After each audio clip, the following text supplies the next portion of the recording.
ಕಾರವಾರದ ಜಿಲ್ಲಾ ಆಸ್ಪತ್ರೆಯಲ್ಲಿ ಬಿಜೆಪಿ ಯುವ ಮೋರ್ಚಾದಿಂದ ಪ್ರಧಾನಿ ನರೇಂದ್ರ ಮೋದಿಯವರ 75ನೆಯ ಜನ್ಮದಿನದ ಅಂಗವಾಗಿ ಸೇವಾ ಪಾಕ್ಷಿಕ ಅಭಿಯಾನದ ಅಡಿಯಲ್ಲಿ ಆಯೋಜಿಸಿದ್ದ ರಕ್ತದಾನ ಶಿಬಿರವನ್ನು ರಾಜ್ಯ ಬಿಜೆಪಿ ಉಪಾಧ್ಯಕ್ಷರಾದ ರೂಪಾಲಿ ಎಸ್ ನಾಯ್ಕ ಅವರು ಉದ್ಘಾಟಿಸಿದರು.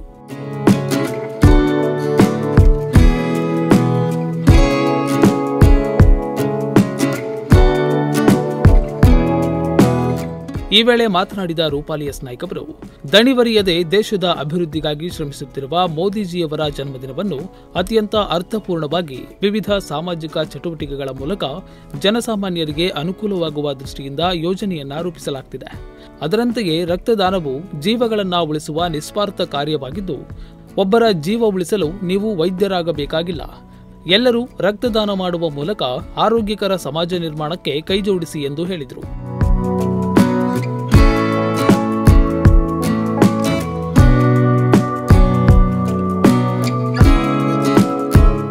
ಈ ವೇಳೆ ಬಿಜೆಪಿ ಜಿಲ್ಲಾಧ್ಯಕ್ಷ ಎನ್ಎಸ್ ಹೆಗಡೆ, ಗ್ರಾಮೀಣ ಪ್ರಭಾರಿ ಗಜಾನನ್ ಗುನಗ, ನಗರಾಧ್ಯಕ್ಷ ನಾಗೇಶ್ ಕುರ್ಡೇಕರ್, ಗ್ರಾಮೀಣ ಅಧ್ಯಕ್ಷರಾದ ಸುಭಾಷ್ ಗುನಿಗಿ, ಕಾರವಾರ ನಗರಸಭೆಯ ಅಧ್ಯಕ್ಷರಾದ ರವಿರಾಜ್ ಅಂಕೋಲೇಕರ್, ಕಾರ್ಯಕರ್ತರು ಹಾಗೂ ಸಾರ್ವಜನಿಕರು ಉಪಸ್ಥಿತರಿದ್ದರು. Nudisiri news desk, Honnavar.